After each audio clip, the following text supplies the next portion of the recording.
नमस्कार। आप सुन रहे हैं द बॉलीवुड रेडियो और मैं हूं आपके साथ आकाश। दोस्तों, आज के इस पॉडकास्ट में किस्सा है राजेश खन्ना, हेमा मालिनी और फिल्म महबूबा का। साल 1976 में महबूबा शक्ति सामंत की राजेश खन्ना के साथ छठी फिल्म थी। इससे पहले 5 फिल्में शक्ति सामंत के साथ राजेश खन्ना बना चुके थे और पांचों की पांचों फिल्म सुपर डुपर हिट रही। और उस टोली को एक बार फिर ये फिल्म साथ ले आई जिसके साथ राजेश खन्ना सबसे ज़्यादा सहज महसूस करते थे। गुलशन नंदा द्वारा लिखी गई उन्हीं के उपन्यास पर आधारित महबूबा फिल्म प्रेमियों के पुनर्जन्म पर आधारित थी। एक ऐसा टॉपिक, ऐसा विषय जिसने हमेशा हिंदी सिनेमा को प्रेरणा दी। रहस्यमय सफलता के साथ ये विषय हमेशा कामयाब रहा। राजेश खन्ना कुछ ऐसी ही तलाश में भी थे, एक कहानी जो बहुत अलग हटकर भी ना हो और उससे भी ज़रूरी जोखिम के बगैर हो। फिल्म का निर्माण मुशीर रियाज ने किया था, जो राजेश खन्ना के साथ सफ़र फिल्म में काम कर चुके थे। सफ़र फिल्म पर एक प्रेम कहानी जो जन्मों को तय करती थी। महबूबा राजेश खन्ना को रोमांस की ओर वापस ले आई, जो उनका सबसे मजबूत हैंड था। यानी जिस किरदार में राजेश खन्ना सबसे ज़्यादा खुद को सहज महसूस करते थे और पर्दे पर निखर कर आते थे। लेकिन तब तक पुल के नीचे से बहुत सा पानी बह चुका था।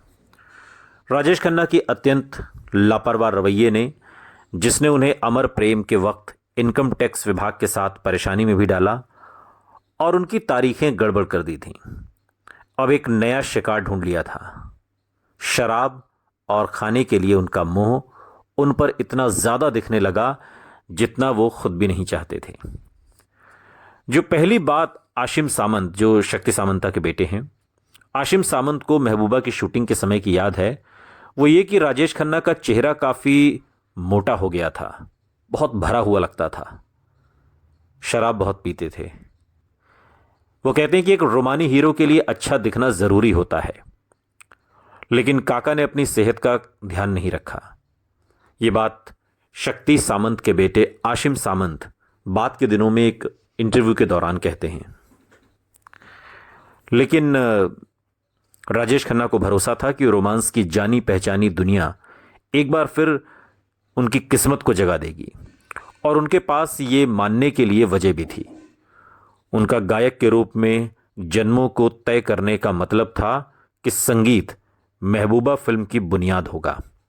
और शक्ति सामंत, आर डी बर्मन, किशोर कुमार और आनंद बख्शी के कमरे में एक साथ उपस्थित होने के कारण राजेश खन्ना को सिर्फ आराम से बैठकर उन लोगों के जादू को बुनते हुए देखना था। राजेश खन्ना जानते थे ये सारे के सारे कमाल के लोग हैं, ये जो गढ़ेंगे वो कालजयी होगा।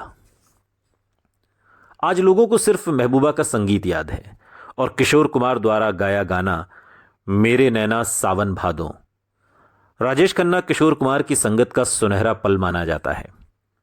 इस गीत को किशोर कुमार ने लगभग छोड़ ही दिया था, क्योंकि उन्हें लगता था कि वो इस गाने के साथ इंसाफ नहीं कर पाएंगे। आर डी बर्मन ने उनसे काफ़ी मिन्नतें की और आखिरकार किशोर कुमार मान गए। और जब यह तय कर लिया गया कि लता मंगेशकर अपना हिस्सा गा चुकेंगी, तभी किशोर कुमार अपना गाना रिकॉर्ड करेंगे। किशोर कुमार ने कई दिन अभ्यास किया लता मंगेशकर के रिकॉर्डिंग सुनते हुए, और फिर एक ऐसा गीत गाया जो फिल्म से भी ज़्यादा बढ़िया था और शायद लता मंगेशकर की प्रस्तुति से भी।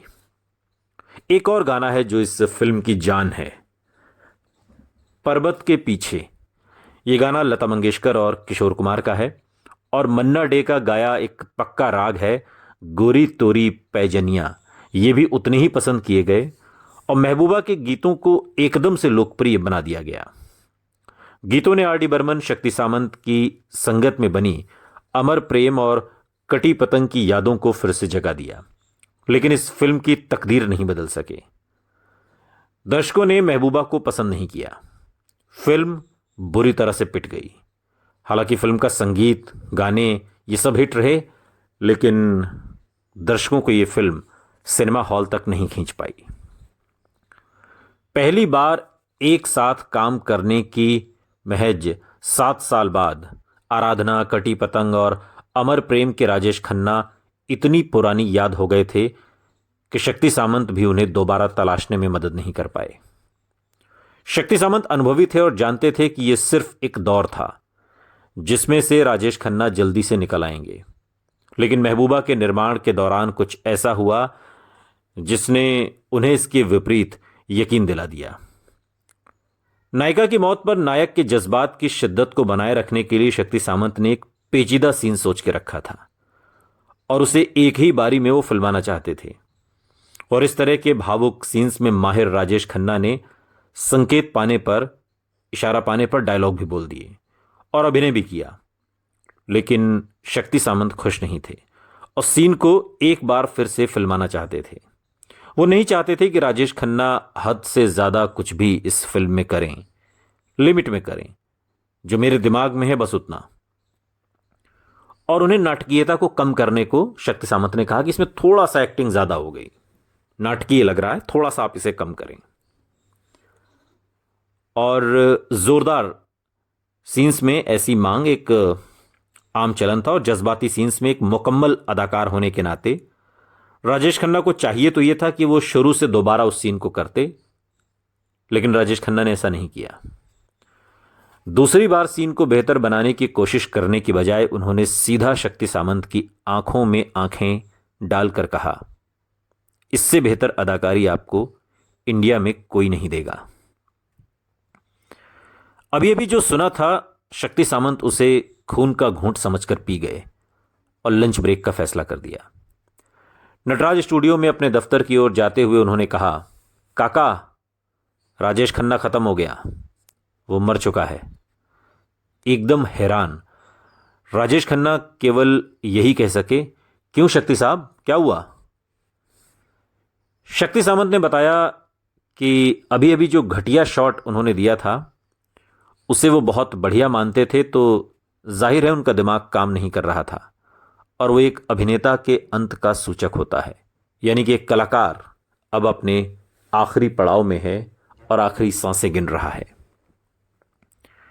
दोनों लंच करते रहे और जब वापस सेट पर पहुंचे तो राजेश खन्ना ने शक्ति सामंत को सीन दोबारा फिल्माने के लिए कहा, लेकिन इस बार इनकार करने की बारी निर्देशक की थी। शक्ति सामंत ने राजेश खन्ना से कहा कि अगर वो समझते थे कि शॉट बहुत बढ़िया था तो वो जरूर बढ़िया ही रहा होगा, और अगला सीन फिल्माने लगे।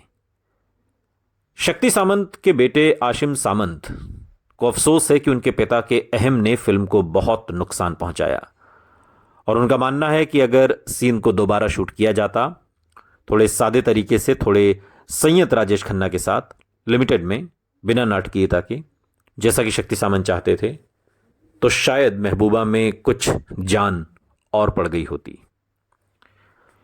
इस घटना से पता चलता है कि राजेश खन्ना का मन इस डर से कितना ग्रस्त था कि उनकी फिल्में असफल हो जाएंगी। 2-1 वर्ष पहले ही उन्होंने आपकी कसम फिल्म के लिए खुशी खुशी एक सीन के लिए 7 बार शॉट दिया था। हालांकि उस वक्त उनकी तरफ से कोई कमी भी नहीं थी। अब वो अपने सबसे भरोसेमंद निर्देशक की सलाह भी सुनने को तैयार नहीं थे कि जो सीन वो ठीक से नहीं निभा पाए थे उसे दोबारा करें। जाहिर था कि कुछ बदल गया था। हालांकि राजेश खन्ना अपनी फिल्मों की कामयाबी नाकामयाबी को एक हद से आगे गंभीरता से नहीं लेते थे, फिर भी उनके साथ आने वाली चीजों की तरफ वो जैसे उदासीनता से नहीं रख पाए। अगर उनकी बेमिसाल सफलता ने उन्हें ये यकीन दिलाया कि वो इस माध्यम से ऊपर थे, तो उनकी असफलताओं ने दिखा दिया कि वो हकीकत में किस कदर गलतियां कर सकते थे। और तकरीबन इसी वक्त, ये वो दौर था जब उनके करीबी गुरनाम सिंह की मृत्यु ने उन्हें एक ऐसा शून्य पीछे छोड़ दिया जो इस फिसलते सितारे के लिए भरना बहुत मुश्किल था।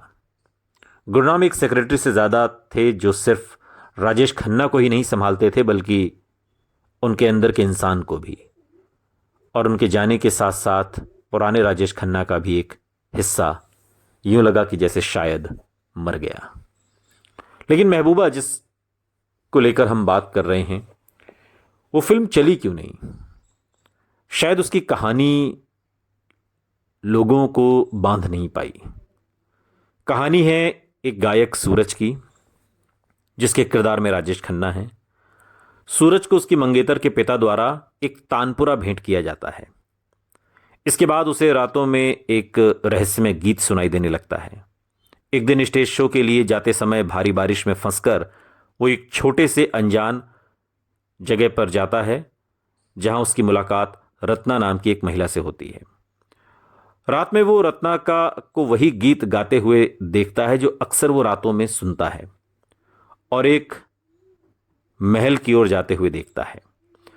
सहज रूप से वो उसके पीछे हवेली में जाता है और उसका नाम पुकारता है। महल के एक बूढ़े रखवाले ने उसे बताया कि रत्ना की मौत को तो सालों बीत गए, और लोगों का मानना है कि उसकी आत्मा आज भी उस जगह पर भटकती है। जैसे जैसे सूरज घूम रहा होता है, रत्ना की एक तस्वीर देखकर उसे अपना पिछला जीवन याद आ जाता है, जहां वो राज दरबार का प्रमुख गायक प्रकाश था और दरबारी नर्तकी रत्ना यानी हेमा मालिनी से वो मोहब्बत करता था। प्रकाश की सगाई जमुना से हो चुकी थी और रत्ना का भाग्य राज दरबार की वेश्या बनना लिखा था, लेकिन उनकी शादी नहीं हो सकी। उन्होंने भाग जाने का फैसला किया, लेकिन रास्ते में ही उनकी हत्या कर दी गई, और मरते समय उन्होंने एक दूसरे से मिलने का वादा किया था। होश में आने पर सूरज उलझन में पड़ जाता है। तभी उसकी मुलाकात झुमरी यानी हेमा मालिनी नाम की एक बंजारन लड़की से होती है, जिसे वो रत्ना का पुनर्जन्म मानता है। वो झुमरी को उसके पिछले जन्म और प्रकाश के प्रति उसके प्रेम की याद दिलाने में कामयाब हो जाता है। दोनों एक दूसरे से अटूट प्रेम का इजहार करते हैं, और इससे सूरज की मंगेतर रीता मल्होत्रा, जिसके किरदार में आशा सचदेवा हैं, और झुमरी के पीछे पड़े पोपटलाल यानी जिसके किरदार में प्रेम चोपड़ा हैं, दोनों ही गुस्से में आ जाते हैं, क्रोधित हो जाते हैं।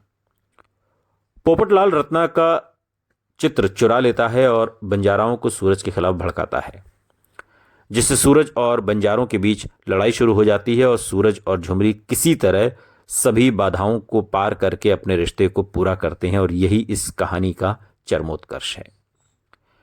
कहानी इस फिल्म की बांध नहीं पाई। गीत संगीत ने लोगों को झूमने पर मजबूर कर दिया। इसके गाने आज मतलब अगर हम मोटा मोटी समझें तो 49 साल हो गए हैं, और 49 साल बाद भी इसके गाने लोग भूले नहीं हैं, लेकिन फिल्म शायद ही किसी को याद हो। सुनते रहिए द बॉलीवुड रेडियो, सुनता है सारा इंडिया।